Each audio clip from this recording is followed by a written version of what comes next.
네, 공정하고 정확한 글로벌 종합 일간지 아시아투데이 뉴스를 전해드립니다. 6월 18일 수요일 아시아투데이 데일리 뉴스 출발하겠습니다. 자, 오늘도 아시아투데이 신문 1면으로 함께 보도록 하겠습니다. 화면을 통해서 함께 보도록 하겠습니다. 자, 오늘자 따끈따끈한 아시아투데이 신문 1면인데요. 자, 국제 정세가 지금 심상치 않습니다. 일단은 어제죠. G7 정상회의에 참석하기 위해서 캐나다를 방문한 트럼프 대통령이 예정보다 하루 이른 시간 귀국을 했습니다. 그래서 워싱턴 DC 기준으로 17일 어제 새벽 5시에 백악관에 도착해서 안보팀과 비상회의를 가졌는데요. 이 80분 동안 이어진 회의에서는 미군의 이란 핵시설 타격과 이스라엘에 대한 군사 지원 방안 등이 논의된 것으로 전해졌습니다. 자, 그리고 특히 이란의 최고 지도자죠. 하메네이가 어디에 숨어 있는지 정확히 알고 있다. 쉬운 표적이지만 적어도 지금은 제거를 하지 않겠다고 아주 강력한 경고의 메시지를 냈는데요. 자, 이란의 무조건적 항복이라는 짧은 메시지를 보냈습니다. 지금 트럼프 대통령의 SNS를 통해서 이런 메시지들이 또 발표가 되고 있습니다.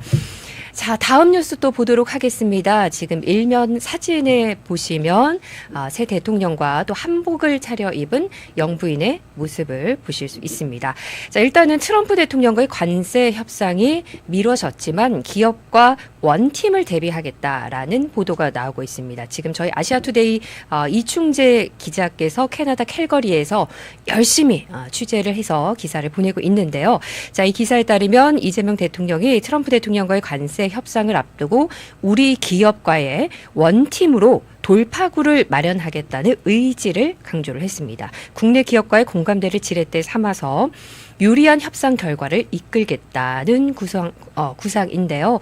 트럼프 대통령이 중동 무력 충돌 등의 이유로 G7 정상회의가 열리고 있는 캐나다에서 조기 귀국하고 당초 예정된 한미 정상회담이 미뤄졌지만 협상 전략을 가다듬으며 다음 기회를 준비하겠다는 구상이라고 밝혔습니다. 자, 다음은 아시아투데이 온라인상의 속보들을 아침 뉴스들을 좀 보도록 하겠습니다. 자, 새 대통령과 대한민국 대통령과 이시바 정상회담이 이루어졌습니다. 대일 적대를 털고 통상협력 공감 이라는 기사인데요. 자, 오늘 아시아투데이 오전 8시 26분에 뜬 기사입니다. 역시나 정치부에서 발빠르게 지금 캐나다에서 취재를 하고 있는 정치부 이충재 기자가 보도한 내용인데요. 잠깐 소개를 좀 해드리도록 하겠습니다. 이재명 대통령과 이시바 시게루 일본 총리가 마주 앉은 정상회담 테이블에 오른 메인 메뉴는 경제협력이었다고 합니다.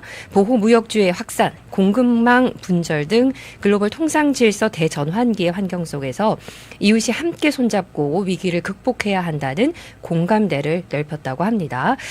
자, 이 한일 정상회담은 G7 정상회의가 열리는 캐나다 카나나스키스 정상회의장에서 약 30분간 진행이 됐다고 합니다. 자, 오늘의 아시아투데이 속보까지 또 지면 일면 소식까지 함께 전해드렸습니다.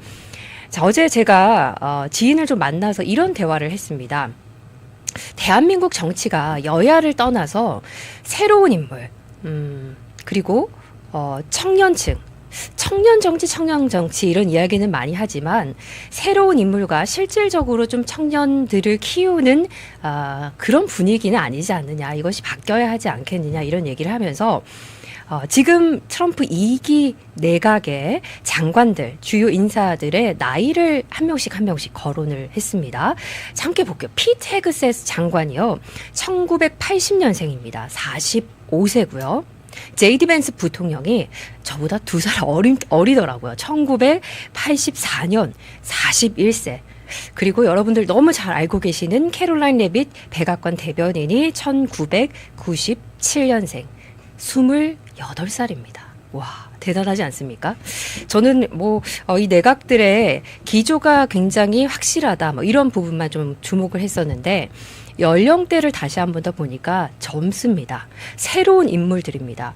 우리 왜 어릴 때부터 많이 들은 그런 얘기 있죠. 미국은 기회의 땅이다. 누구나 열심히 하면 미국에서는 기회가 열린다. 이런 얘기가 있었는데 정치에서도 그러지 않나 이런 생각을 좀 해봤습니다. 자, 반면에 우리나라에서는 새로운 인물 그리고 새로운 인재, 청년, 젊은 정치인들을 발굴하고 그들을 키워주는 데는 얼마나 노력하고 있나 이런 생각도 좀 해보게 됩니다.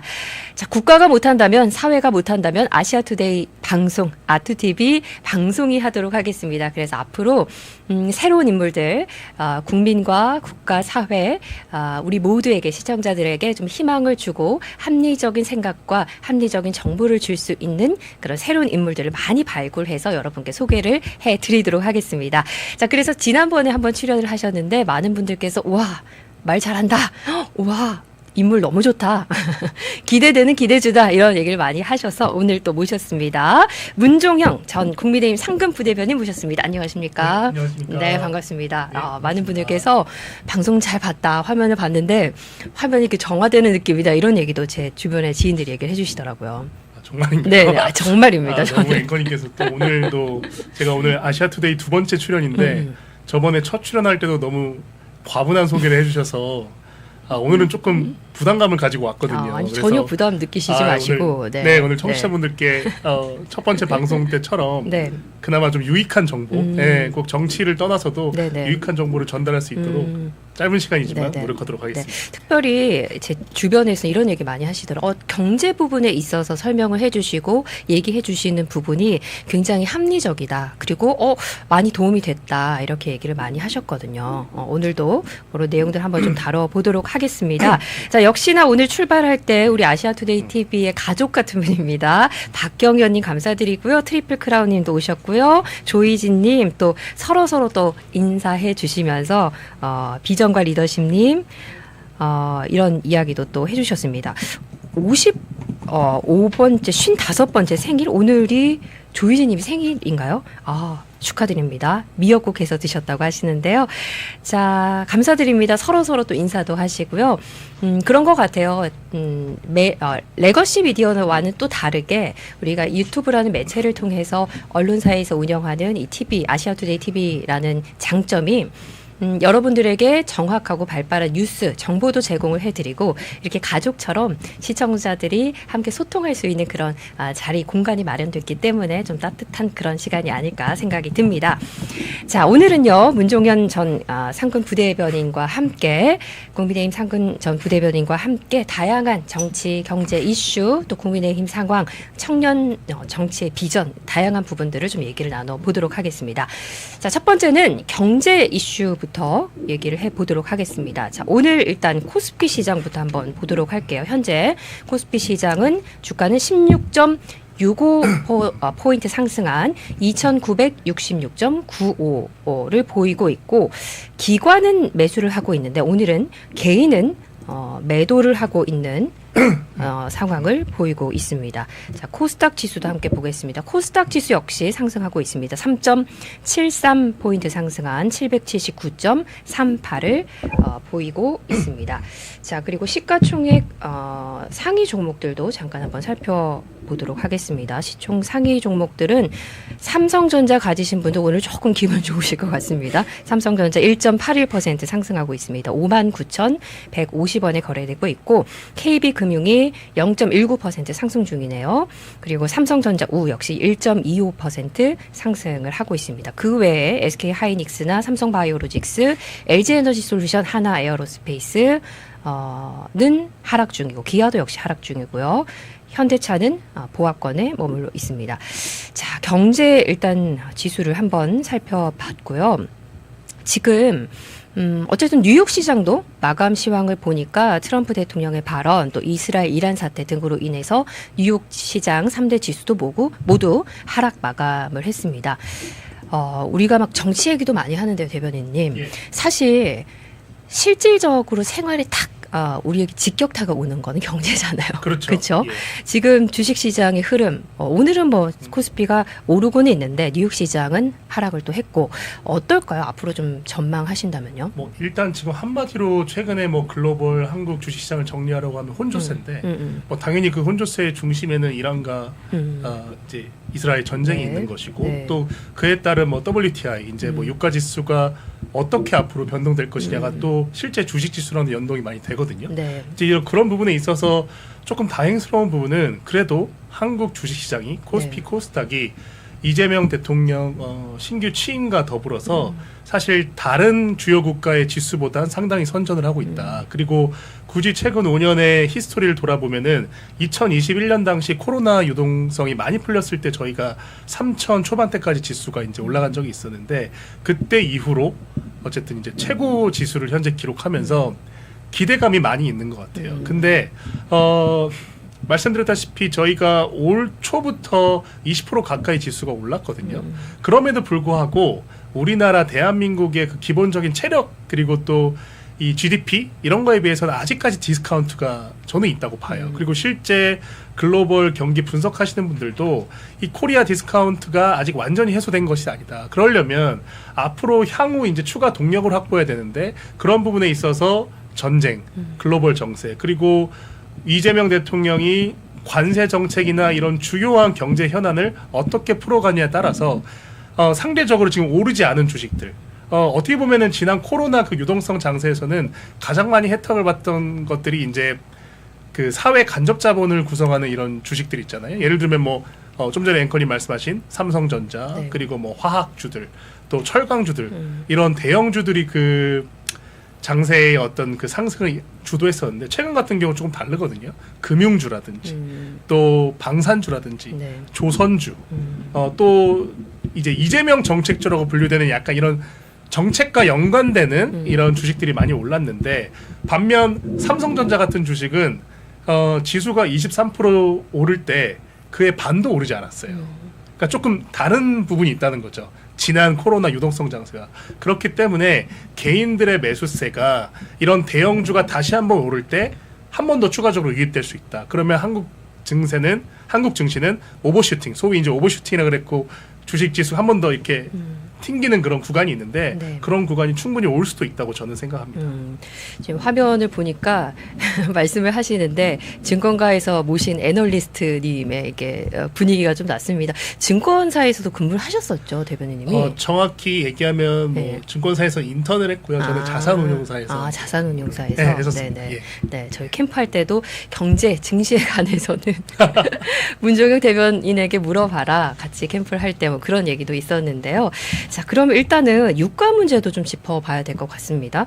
유가 문제 사실 제가 앞서 말씀드렸듯이 서민들한테 가장 예. 피부로 와닿는 거는 유가예요. 자동차 타야 되고 버스 타야 되고 유가는 좀 정부가 어떻게 앞으로 좀 대응을 해 나가야 될까요?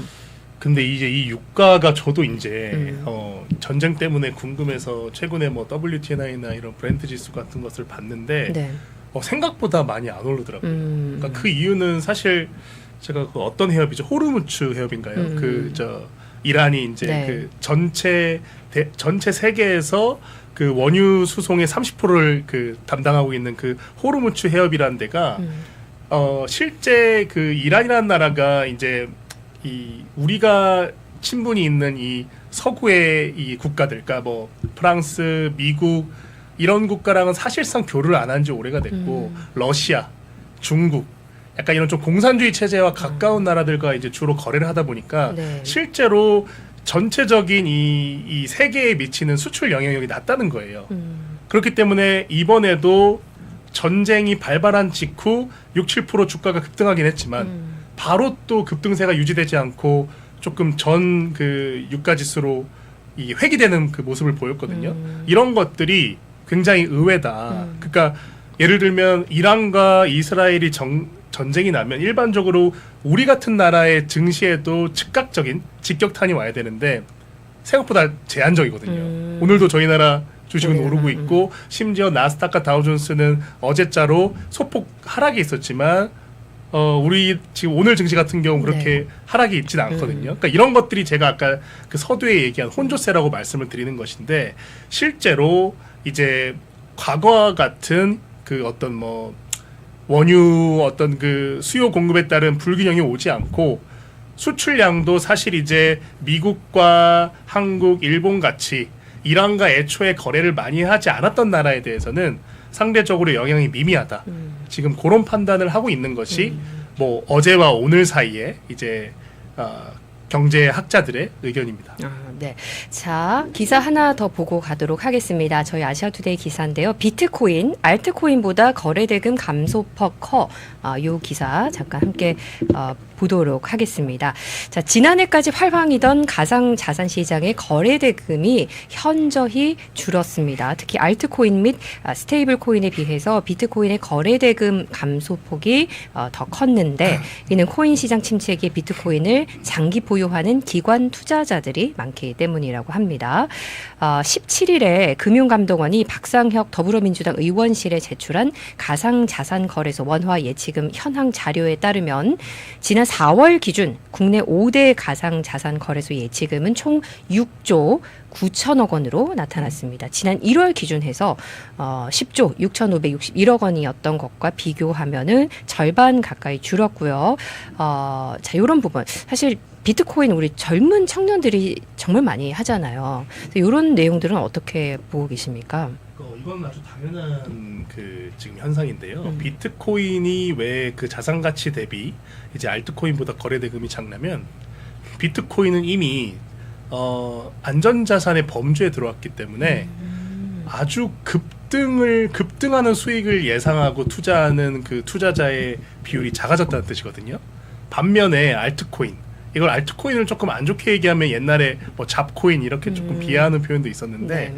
아직까지 알트코인을 투자하는 국내 투자자분들은 소위 말해서 코스닥에 잡주를 투자하는 원리로 내가 100만 원을 투자하면 30만 원, 40만 원 벌려는 심산을 가지고 투자하는 분들이 많거든요.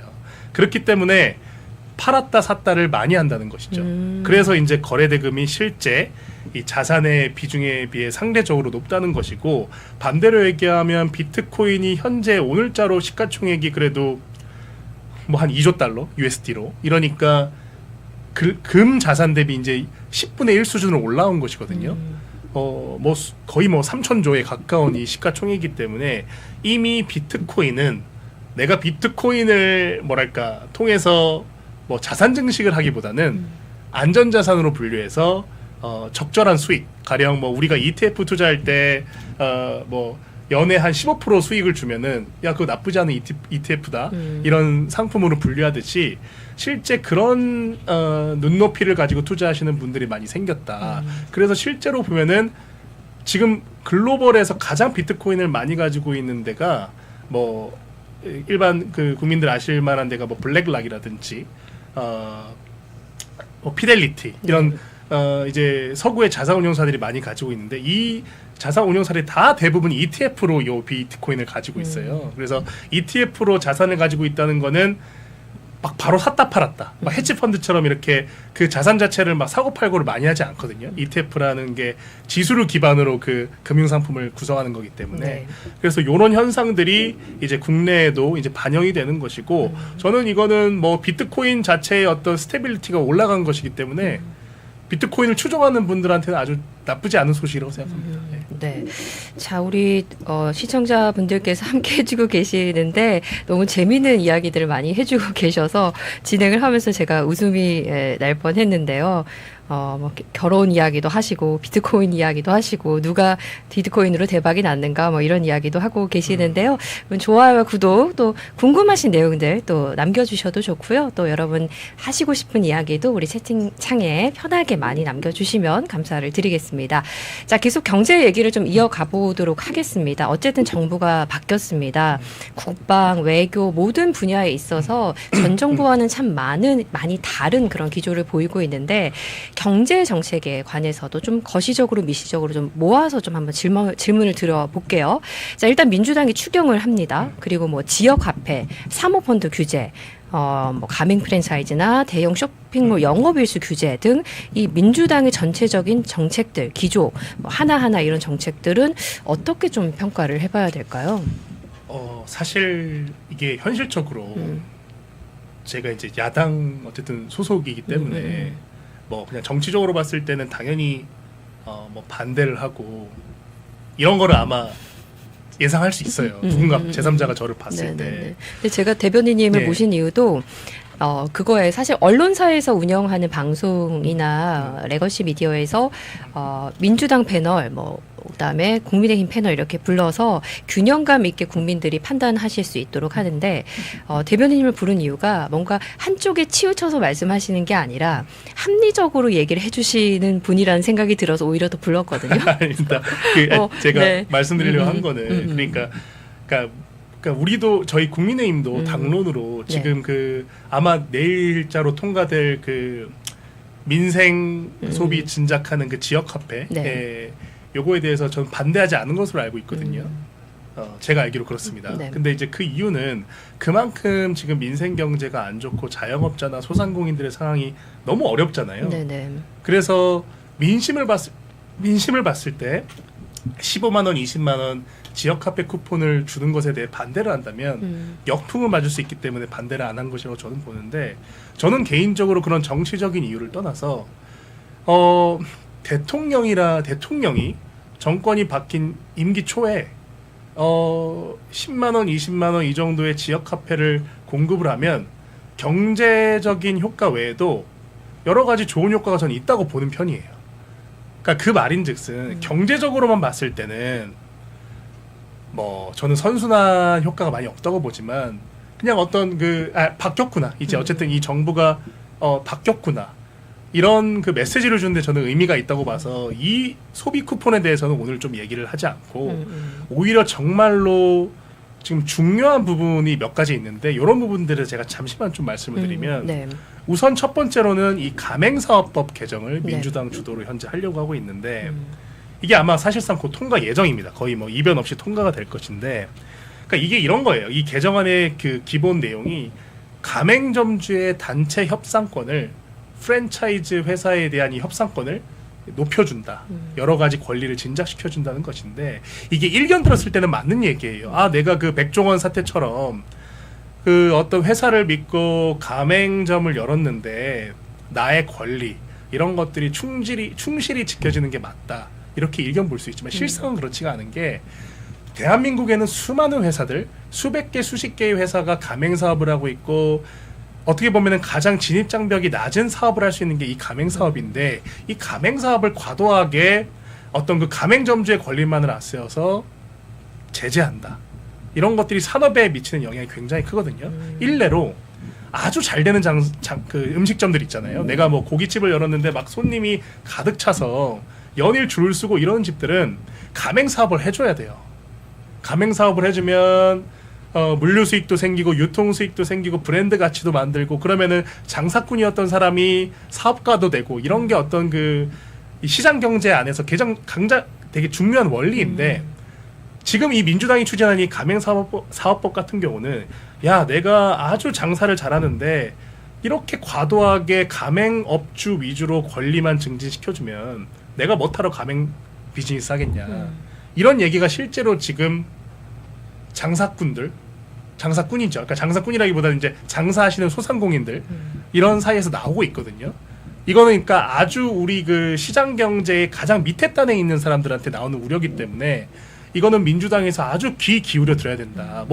제가 이 말했다고 가맹사업법 개정안을 중단하진 않겠지만, 이런 목소리가 있다는 것을 꼭 알아야 됩니다. 네, 가맹사업은 어쨌든 반도체 이런 기술 기반의 사업이랑 다르게 누구나 바로 지금 할 수 있는 사업이 이 가맹사업. 왜냐하면 저도 유명한 가맹 브랜드 생기면 돈만 있으면, 1, 2억만 있으면 그 브랜드를 빌려서 매장을 낼 수 있잖아요. 네네. 그러니까 이런 사업에 대한 개정안들은 실물 경제에 굉장히 미치는 영향이 크기 때문에 주의 깊게 봐야 되는 것이고, 더 나아가서 유사한 지금 법률이 이재명 대통령이 지금 유사한 논리로 이 사모펀드들에 대한 이제 법률 개정안을 언급을 하고 있습니다. 네. 이게 제가 좀 전에 말씀드렸던 가맹사업법과 연동이 되는 부분인데, 이런 것들입니다.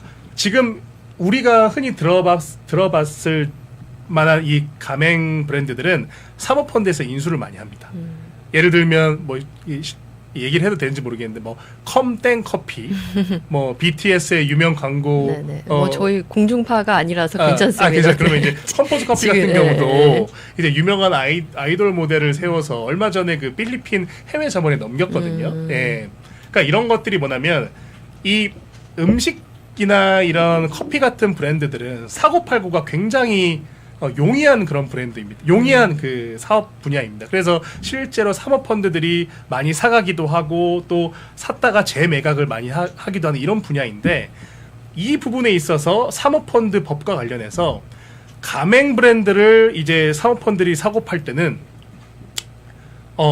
소위 말해서 엑시시잖아요. 엑시스를 할 때는 뭐 프랜차이즈 점주들의 일정 승인을 받아야 된다든지 또 그게 법적으로 정당한지를 보겠다는 취지인데 이 굉장히 악법이다. 경제적으로는 이게 정말 악법인 것이 이게 왜 악법이냐면 결국 그러면 우리가 이런 식의 제재를 하게 되면 어디서 수혜를 받냐면 해외 자본들만 수혜를 받습니다. 야 컴포즈 커피 저거 너무 좋은 브랜드여서 우리가 인수해서 글로벌로 이렇게 매장을 확장하고 싶은데 대한민국은 사모펀드 이 개정법 때문에 소위 이제 사모펀드에서 꺼려하니까 우리가 자유롭게 규제랑 그 법계에서 자유로운 우리 해외 자본들이 좋은 브랜드 사가자. 물론 컴포즈 커피는 이미 매각이 된 사례여서 제가 맞지는 않지만 네. 그런 지금 이 민간 시장, 이 자본 시장에서 우려가 굉장히 지금 많이 제기가 되고 있고 실제 여의도죠. 네. 여의도에 자산운용사나 증권사들이 많은데 요 제가 말씀드린 요 기사가 저번 주말에 떴습니다. 요 이재명 대통령이 이제 가맹사업법 관련해서 사모펀드 규제를 한다. 네. 그래서 실제 지금 가맹 브랜드를 가지고 있는 사모펀드들 또 가맹 브랜드를 인수할 예정인 사모펀드들이 올스탑을 했어요. 야 이거 그러면 이거 어떻게 이 브랜드 사면은 나중에 뭐 이거 다시 되팔 수도 없는데 그러니까 이 행위 자체가 우리 자본시장의 가장 기본 원리인 인수, M&A 이런 행위들을 기본적으로 제한하는 법률이기 때문에 저는 이제 전직 뭐 자산운용업계에 있었던 사람으로서 아주 우려하고 있습니다. 지금 말씀해 주시는데 우리 시청자분들께서 대변인님 소개를 해드렸는데도 어떤 분이시냐 국민의힘 전 상근부대변인 문종영님 경청에 배우겠습니다. 또 이렇게 하셨는데 조금만 더 소개를 해드릴게요. 댓글 우리 서은길님이 한 대표 시절 대변인가 봅니다. 아니고요. 한동훈 대표 시절은 아니고 지난 대선 때 20대 때 그때 이제 성공한 그 대선 캠프에서 뛰셨고 김기현 당대표 시절 때 대변인 하셨었고 가장 최근에는 대선 나경원 의원님 나경원 대선 캠프에서 대변인을 하셨던 문종형 전 대변인입니다. 자 계속 좀 이야기를 이어나가 보도록 하겠습니다. 대변인님 말씀 들으면서 규제 이런 게 많이 들어갈수록 자유시장 경제는 좀 탄압을 받는 것 아닌가 이런 생각이 들고 학교 다닐 때 우리 정말 경제학 시간이 아니라 배울 때 진짜 기초적인 건데 아담 스미스의 그 unvisible hand라고 하잖아요. 그게 경제를 발전시키고 국가가 경제가 활성화가 되게 하는 규제를 최소한으로 하는 건데 뭔가 규제가 좀 많이 들어가면 방금 말씀하셨던 그 현실처럼 뭔가 중지가 되거나 해외로 넘어가거나 이런 리스크들이 있을 것 같아서 좀 우려가 되는 게 사실입니다. 네.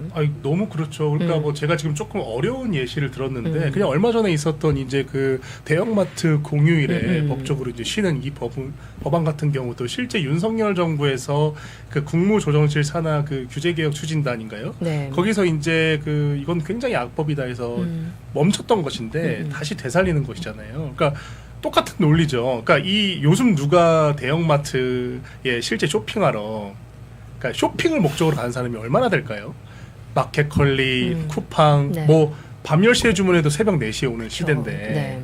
근데 이 대형마트가 가지고 있다는 효과 자체가 그 지역의 그 블락 자체를 살리잖아요. 그쵸. 실제로 대형마트는 그 컴플렉스몰 같은 데 많이 입점해 있고 소위 이제 대기업 산하의 대형마트들. 그러면 사람들이 대형마트 갈 때 저도 뭐 이제 애기 데리고 대형마트 갈 때 꼭 그 대형마트만 가는 게 아니라 그 밑에 뭐 커피숍을 간다든지 아니면 마트 갔다가 뭐 영화도 본다든지 아니면 그 마트에 있는 다른 층에 있는 뭐 식당에서 식사도 한다든지 이런 효과를 노리고 대형마트들이 거기 입점을 한 것인데 아니 공휴일에 대형마트의 그 오픈 일수를 제한한다는 것은 결국 누가 수혜를 받냐?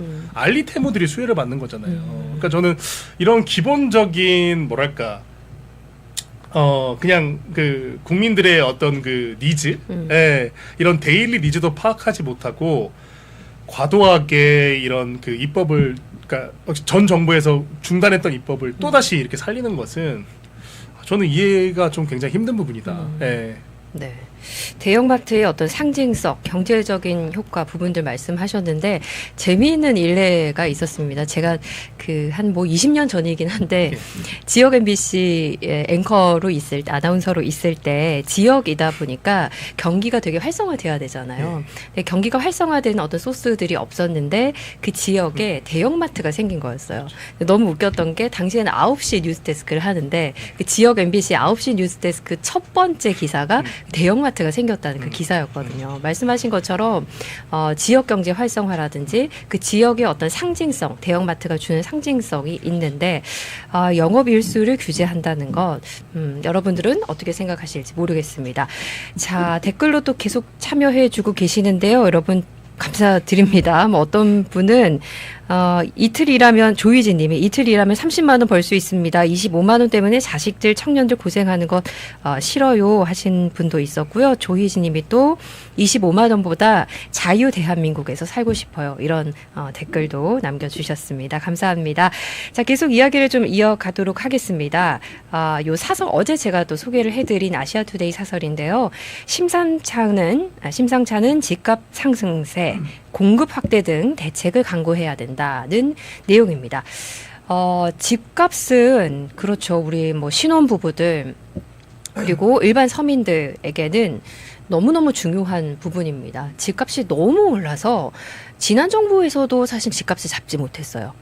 그래서 이번 정부에서는 좀 잡아줬으면 좋겠다. 여야를 떠나서 집값을 잡아주는 그 정부는 모든 국민들에게 좀 박수를 받지 않을까 이런 생각이 드는데요. 집값 어떻게 보고 계십니까? 그러니까 이게 딱 이제 문재인 정부에서 그 부동산 폭등에 대한 반면교사를 삼아야 될 것이 이번 그 이재명 정권인데 네. 제가 서두에 얘기했던 뭐 사모펀드나 가맹사업법 개정안들이 애초부터 인식이 잘못됐기 때문에 이제 다른 진단들이 나오는 것인데 이 집값도 마찬가지입니다. 문재인 정부에서 결국 그 1주택자, 2주택자를 굉장히 그 악마화해서 여러 가지 악법들을 많이 만들었잖아요. 그 중에 가장 대표적인 악법이라고 저는 생각하는 것이 부동산을 사는데 15억 이상의 주택에 대해서는 대출을 한 푼도 받을 수 없는 그런 법을 이제 만들었는데 지금 어떻습니까? 지금 강남의 30평대 집값 평균이 얼마냐면요. 비공식적으로는 20억이 넘습니다. 제가 지금 뭐 이걸 좀 집값 그 상승을 조장하는 것 같아서 구체적인 수치를 뭐 말씀 안 드리는 거지만 이게 전 국민 기준으로 봤을 때는 어마어마한 집값이거든요. 부산만 가도요. 지금 심지어 해운대 같은 가장 소위 좀 부자들이 산다 그 지역에 이런 데만 하더라도 10년에서 20년 된 이제 구축까지는 아니지만 어느 정도 연식이 된 아파트들의 40평대 집값의 평균이 7억에서 10억 사이입니다. 근데 서울은 강남 기준으로 30평대만 달면 지금 웬만한 다 20억이 넘습니다. 제가 이제 아주 보수적으로 얘기한 것인데 이 이유가 뭐냐면요. 인위적으로 부동산을 살려고 하는 국민들의 수요를 개입했다는 것이에요. 문재인 정부에서. 그렇다면 이재명 정부가 같은 민주당 정부로서는 그런 과오를 이제 답습하면 안 되는데 똑같이 지금 그 말로는 공급 확대를 맺히면서 이제 그 아주 초고가의 주택에 있어서는 아주 일방적으로 대출을 제한한다든지 이런 것들을 이제 거론을 하고 있는데 저는 아직 그 정확한 주택 정책이 나오지 않았기 때문에 제가 조심스럽게 얘기하는 것이지만 수요 자체를 인위적으로 조절하려는 시도는 중단되어야 한다. 부동산 수요는요. 이게 아주 그 자유시장주의에서는 아주 건강한 수요입니다. 내가 돈을 벌어서 내가 성공을 해서 우리 자식들을 좋은 지역에서 교육시키고 또 이 집이라는 것은 어떻게 보면은 상징성이 있거든요. 뭐 좀 이게 제가 계급을 갈라서 조금 그렇지만 이 신혼부부 때는 교육이 별로 상관없는 그런 데서 자유롭게 살다가 자식들이 그 출생을 하고 초등학교, 중학교를 들어가면 아무래도 학군이 좋은 지역에 주택을 사거나 전세로 들어가는 것이 우리나라에서는 어떻게 보면 되게 전형화된 그런 루트인데, 이런 수요는 대출을 줄이고 규제를 한다고 해서 영구적으로 해소되지 않기 때문에 지금 이렇게 예측 불가능한 그 집값 폭등 사태가 일어나고 있는 것이거든요. 지금 강남 및 일부 서울의 대부분 주요 지역에서 이 폭등세가 정말 위험합니다. 왜 이렇게 폭등이 일어날까? 그러니까 돈이 조금 없거나 아직 주택을 살려고 하기에는 조금 부족한 분들은 이해가 안 되실 거예요. 야, 어떻게 저 집 한 칸에 30억, 40억 하지? 2년 전에 20억이었던 게 왜 지금 50억 하지? 이런 기본적인 의문들을 품고 계실 건데, 그 이유는 주택이 상징하는 것이 우리나라에서 굉장히 특별한 의미를 가지고 있는 것이거든요. 그래서 저는 이런 우리나라의 좀 특수성, 또 교육열이 굉장히 높은 우리나라의 특수성, 또 교육열, 또 그 학군에 따라 집값이 결정되는 이런 좀 특수한 이런 성질을 고려할 때 이 부동산 수요에 대한 억제 정책은 아주 보수적으로 진행돼야 된다, 이렇게 생각합니다. 네, 수요를 억제해서는 안 된다. 그 말씀에 참 공감이 가고요. 최근에 그 집 구하는 예능 프로들이 되게 많잖아요. 집을 알아보러 다니고 이 집을 시청자들에게 소개하는 그런 프로그램들이 많은데, 거기서 이제 연예인과 아나운서 게스트들이 이제 가서 여의도에 있는 한 집을 봤습니다. 근데 계산을 하더라고. 이 집의 가격이 얼마고 이 집을 내가 사거나 이 집에 거주하려면 본인의 월급과 꽤 괜찮은 회사예요. 월급을 차장급이어서 제가 알기로는 뭐 M본부 같은 경우 차장급이면 1억 이상인데 계산을 하더니 내가 살아생전에 못 사는구나. 100살이 넘어야지 이 집을 살 수 있구나 하고 약간 우픈 그런 장면이 좀 펼쳐졌는데, 그런 것 같아요. 그러니까 집이라는 게 내가 사회생활을 대학을 졸업하고 사회생활을 시작하고 결혼을 꿈꾸면서 어느 정도 돈을 모으면 집을 살 수 있겠다라는 청사진이 현실적으로 그려져야 되는데, 지금의 집값은 그걸 아예 포기하게 만들거든요. 요즘 그러니까 사실 이제 실수요자들 사이에서 어떤 조금 우픈 얘기들이 나오냐면, 이제 이재명 정권이 들어서니까 문재인 정부 때처럼 유사하게 시장 원리와 맞지 않은 그런 논리로 집값 규제를 할 것이다. 이런 기대를 선반영이 돼서 또 한 번의 폭등이 올 거다. 이렇게 예측하고 지금 집을 사시려는 분들이 굉장히 많다는 거예요. 이게 물론 검증되지 않은 얘기여서 제가 그 이제 이렇게 비공식적으로 이제 말씀드리는 건데, 이런 근거들이 몇 가지 보입니다. 우선은 지금 이재명 정부에서 들어선 국정기획위원회에서 이제 100대 과제 중에 뭐가 있냐면, 초고가 주택에 대해서는 대출 억제를 한다라고 돼 있어요. 저는 이것까지는 뭐 괜찮습니다. 그러면 초고가 주택을 얼마로 잡을 것이냐? 초고가 주택의 기준이 뭐냐? 문재인 정부 때처럼 15억으로 잡을 것이냐? 저는 문재인 정부 때 15억 이상의 주택에 대해서 대출을 못하는 그 법안을 보고 정말 황당하다라고 생각을 했거든요. 15억이면요, 옛날 기준으로 삼성전자의 뭐 요즘 기준으로 차장이라고 할게요. 그러면은 보너스 포함해서 연봉 한 1억 중반 받을 겁니다. 그러면은 그 DTI나 이런 기준을 봤을 때 대출이 6, 7억 나와요. 제가 88년생인데요. 제 친구들 중에 대기업 다니는, 그리고 대기업을 다니는데 둘 다 다닌다, 부부가. 그러면 대출이 9억까지 나옵니다. 9억, 10억까지 나와요. 그러면은 내가 한 8억 있으면 20억짜리 집 살 수 있는 거예요.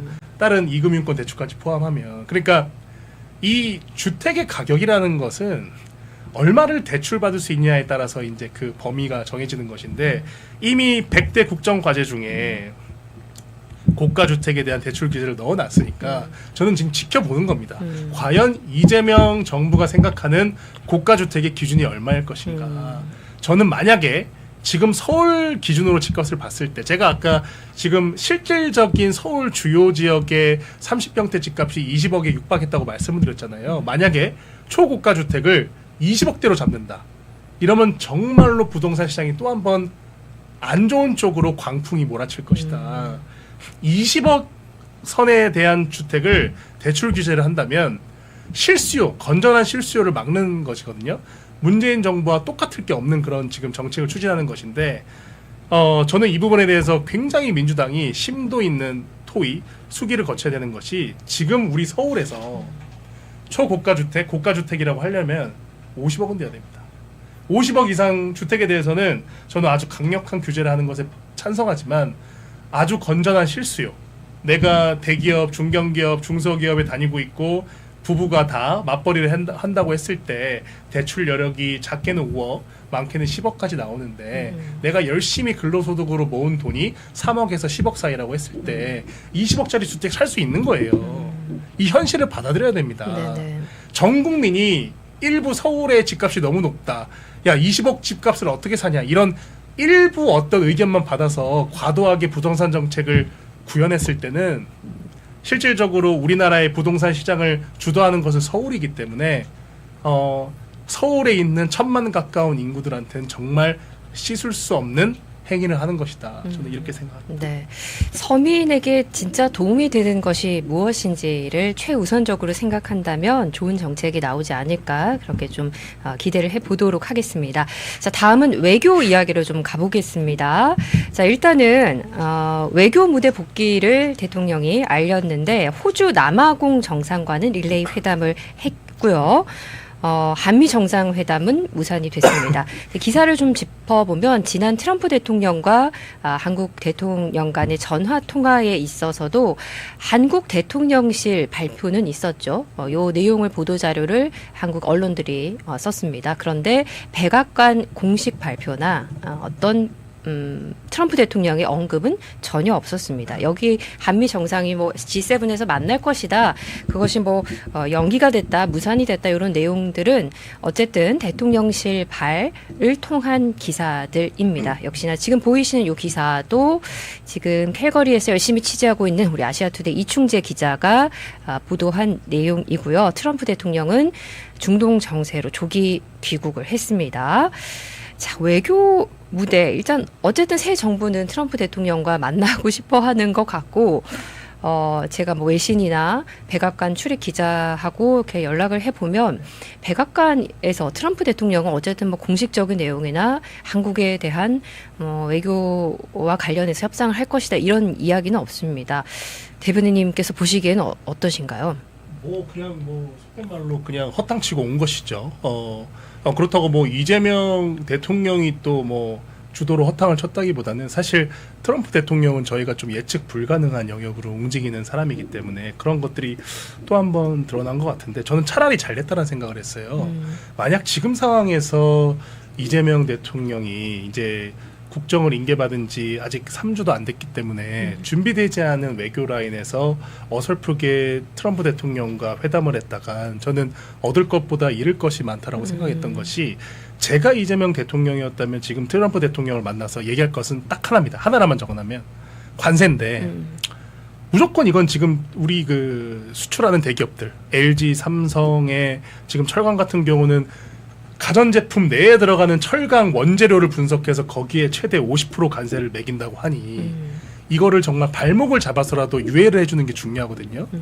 근데 지금 그 사이에 정상회담이 없다면 7월 8일인가부터 이게 그냥 실시를 한다고 돼 있어요. 그러면 이 얘기를 꺼내야 되는데 과연 트럼프가 이재명 대통령이 그 얘기를 했을 때 그걸 들어줄 것인가?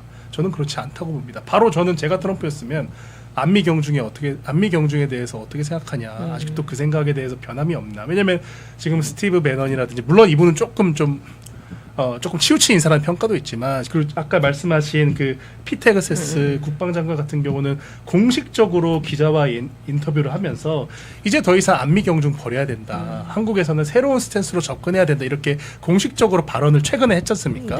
그러면은 사실 누가 봐도 이재명 대통령은 사실 뭐 어떻게 보면 뭐 지난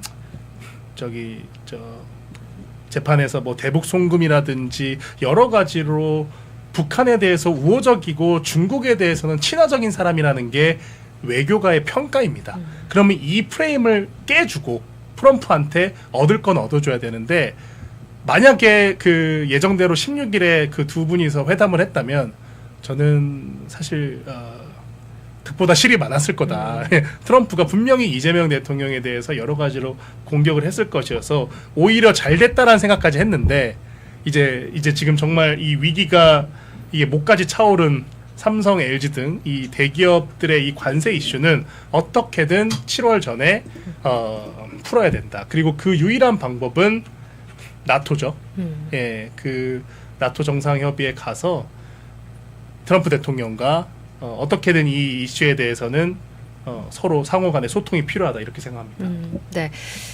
지금 저희 시청자 댓글로 실시간 댓글로 서인길 님이 문종현 전 상근대변인님 논리적 말씀을 적극 동의합니다 하셨고 아시아투데이 칼럼 얘기도 많이 하시는데요. 잠깐 소개를 해드리자면 오늘자 아시아투데이 사설은요. 첫 번째 사설은 이 대통령 정상외교 복원 한미회담 성사 안 돼 아쉬워 그리고 원내대표 선출 국힘 긴장의 끈 놓지 말아야 라는 요 두 가지 칼럼입니다. 그리고 김희석 칼럼으로는 진보 정부에서 부동산 가격이 올라가는 역설 요 내용이 칼럼으로 나와 있는데요. 여러분들의 많은 분들의 우리 지금 아시아투데이 구독자분들 지금까지 많이 사랑해 주셨던 분들의 기대에 저희가 부응하기 위해서 열심히 더 노력을 해 가도록 하겠습니다.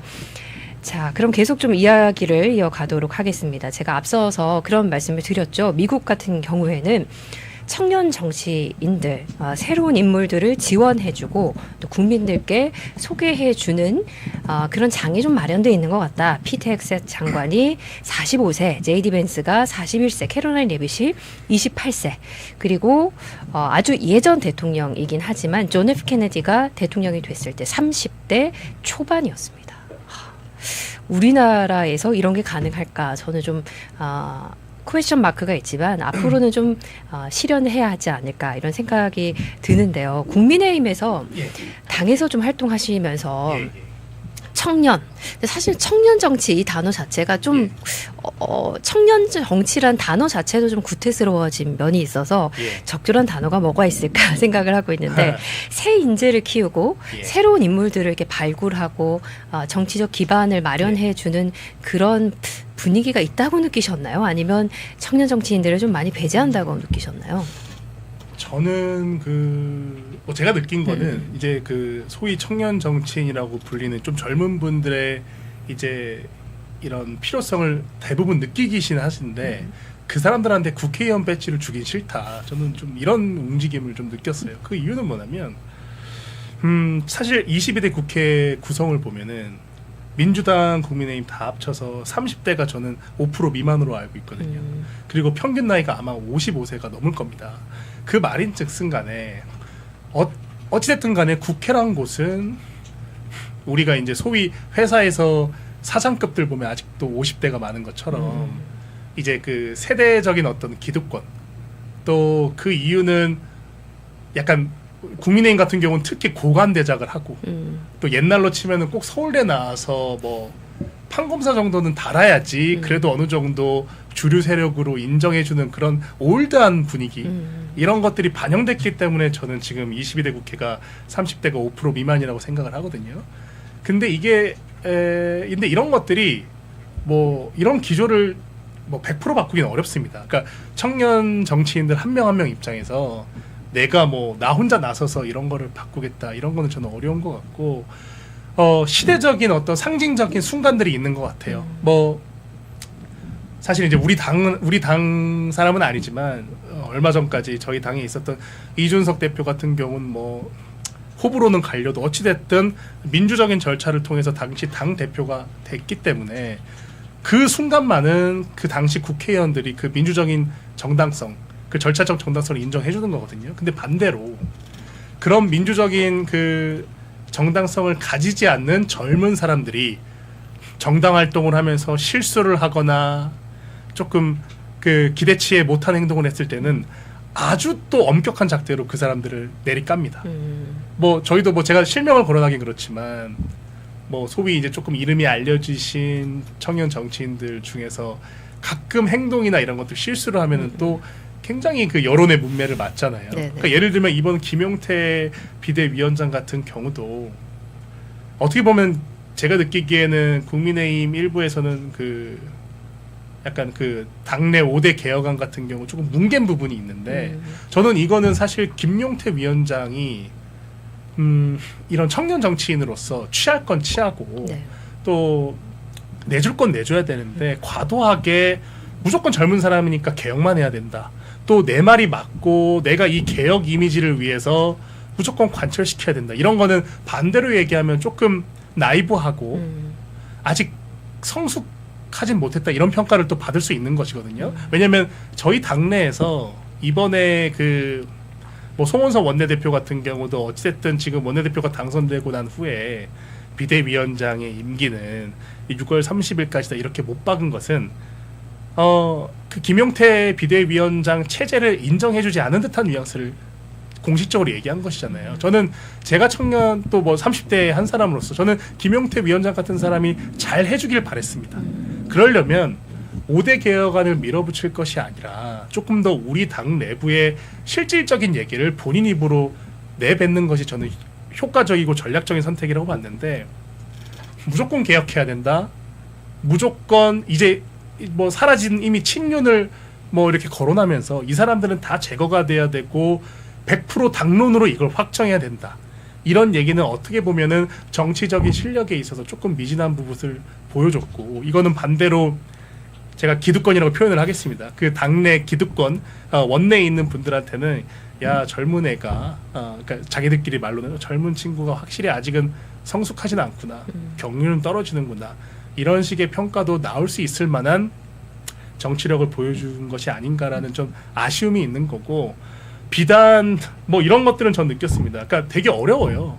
전 예전에 그 대변인실에 있을 때 저는 회사를 그때 다니면서 그 대변인 활동을 했었는데 예를 들면 저는 당시 그 회사에서의 시간이 되게 많은 편임에도 불구하고 뭐 논평도 써야 되고 가끔 뭐 소통관 가서 브리핑도 해야 되고 이러다 보면 막 사람들 만나기 어렵잖아요. 네. 뭐 이 정치만 하는 전업 정치인에 비해서 뭐 기자들도 만나야 되고 아니면 뭐 하다못해 조금 내가 내 인프라나 네트워크를 늘리려면 저녁자리도 가야 되는데 회사 생활 하다 보면 또 피곤하고 이러니까 뭐 3번 갈 거 1번 하고 이렇게 되는 건데 이런 현실, 그러니까 이런 현실을 떠나서 그래도 매 국회마다 일부 청년들한테 기회가 주어지잖아요.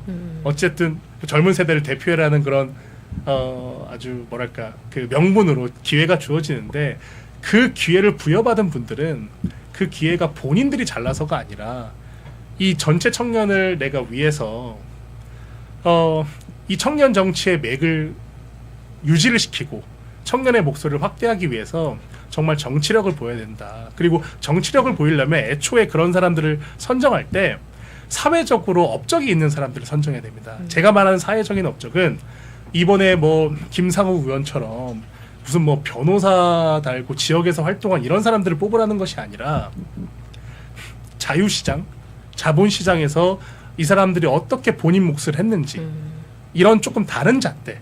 꼭 서울대 나와서 판검사가 아니라 아니 뭐 저기 민간 활동 예를 들면 대기업에서 꾸준히 10년 동안 그냥 재직한 것도 아주 좋은 그 레주메입니다. 네, 이런 사람들이 오히려 더 정책적으로 또 민심을 잃는 데 더 적합한 사람들일 수 있는데 우리 당은 너무나도 지나치게 올드한 방식으로 서울대 나왔거나 율사를 굉장히 좋아한다고 율사하면은 느꼈습니다. 무조건 뭐 비례대표에도 넣어주고 네. 실제로 그 사람들을 우리나라 그 대한민국을 주도한 사람들이 아니에요 이제는. 예.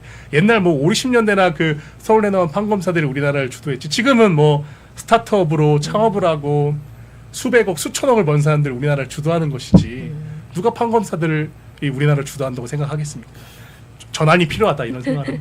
네, 정치인에게 가장 필요한 게 공감일 텐데 대변인이 얘기하신 것처럼 직장 생활을 하고 또 현실에서 자유시장 경제에서 내가 열심히 돈을 벌어보고 이런 서민 생활을 했던 사람들이 정치의 현업, 선출직이나 혹은 뭐 비례든 이런 자리에 가서 진짜 국민을 위한 정치를 해낼 수 있지 않을까 그렇게 생각이 듭니다.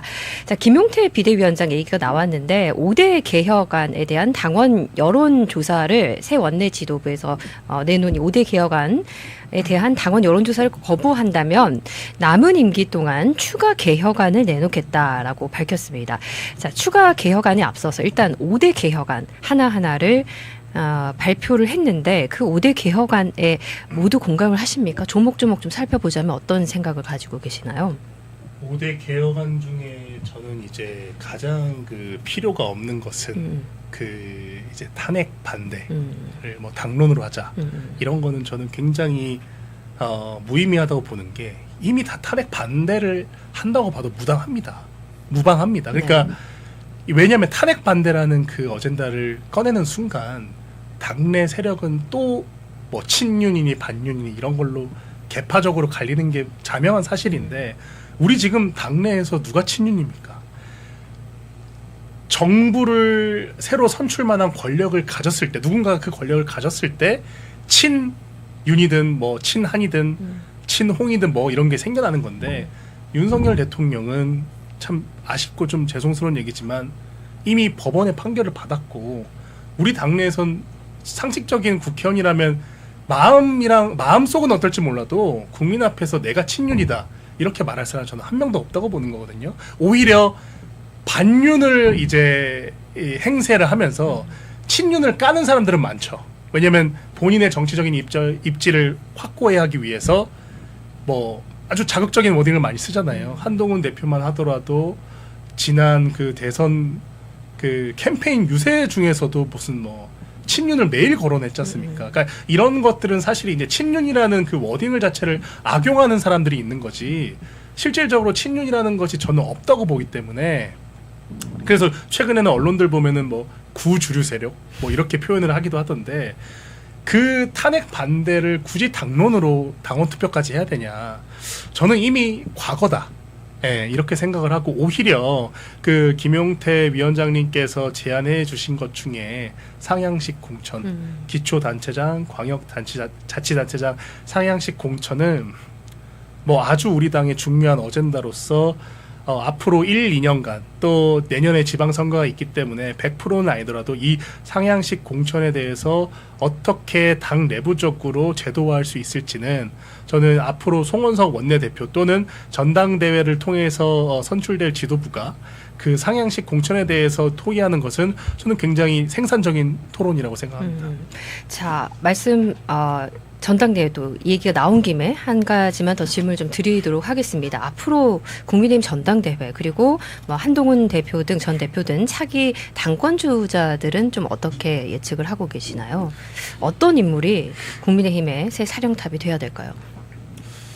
저는 뭐 제가 누가 되어야 된다기보다는 아무래도 조금 제가 조심스럽게 그냥 논평을 해본다면 아무래도 김문수 후보가 그 당내 경선, 그 당대표 경선에 나올 것 같다는 생각을 많이 하고 있고요. 그 추측의 근거는 이제 여러분들과 등산도 하시고 제가 알기로 물밑에서 접촉을 많이 하는 것으로 알고 있다. 이게 이런 뭐 소식이 여의도에 파다하기 때문에 아마도 요것은 당대표 경선을 이제 상정해두고 이제 하는 움직임이다 이렇게 판단이 되는 것이고요. 아마도 이 김문수 후보의 대항마로 거론되는 분은 아무래도 지난 대선 후보 경선에서 2위를 기록했던 한동훈 전 대표가 저는 아마 경쟁자로 떠오를 수 있다. 다만 한동훈 대표가 그 대선 캠페인에서 보여줬던 모습 그리고 그 분과 어떻게 보면 그 뜻을 같이 하는 분들이 최근에 있지도 않는 친윤을 대상으로 사실 어떻게 보면 원조 친윤은 한동훈 대표지 않습니까? 모든 그 권세와 권력을 다 이양받고 제가 만약 한동훈 대표였으면 저는 윤석열 대통령이 역사 속으로 사라졌으면 저는 같이 사라질 것 같아요. 근데 어찌됐든 이제 남아서 정치활동을 하신다면 이런 분들 그 소위 친한계 분들의 행보가 지금 저희 국민의힘 당원들 입장에서는 이해가 안 가는 부분들이 많고 왜 그렇게 그 반윤이라는 걸 입지를 확고히 해서 있지도 않는 친윤 세력을 만들어서 당내 혼란을 계속 부추기는 행동 이런 부분들은 오히려 이번 그 당대표 경선에서 아주 엄중한 심판을 받을 수 있다고 생각하는 것이고 가장 그 근거로 명확하게 밝혀진 것이 최근 원내대표 선거의 그 투표 결과를 보면 송원석 원내대표가 사실상 그 개파성이 약함에도 불구하고 그 60표라는 이 득표를 하면서 그 2차 경선 없이 원내대표에 당선됐지 않습니까? 네. 저는 이 60표에 담긴 그 의미가 우리 내부끼리 자꾸 개파를 나눠서 싸우지 말고 이제 우리 당의 갈 길을 가자. 우리 당이 할 일을 하자. 이재명 정부의 반시장적인 악법, 경제 정책, 행보 또 국무총리나 이런 국무위원들의 이해하지 못할 이런 행위에 대해서 강력하게 목소리를 내자 이런 의미가 담긴 60표라고 생각하기 때문에 아마도 그 의미를 가장 잘 구현하고 메시지를 내는 것이 당대표 후보에 가장 적합하고 유력할 후보라고 생각합니다. 네, 문정현 대변인의 아주 균형 있는 그런 논평을 잘 들었습니다. 자, 오늘 저희 방송 주제가 대한민국에 필요한 변화, 새로운 인물이었는데요. 사람을 찾고 사람을 만들어내는 것이 정말 중요합니다. 자, 그래서 저희 아시아투데이에서 정치 스피치 아카데미가 시작이 됐습니다.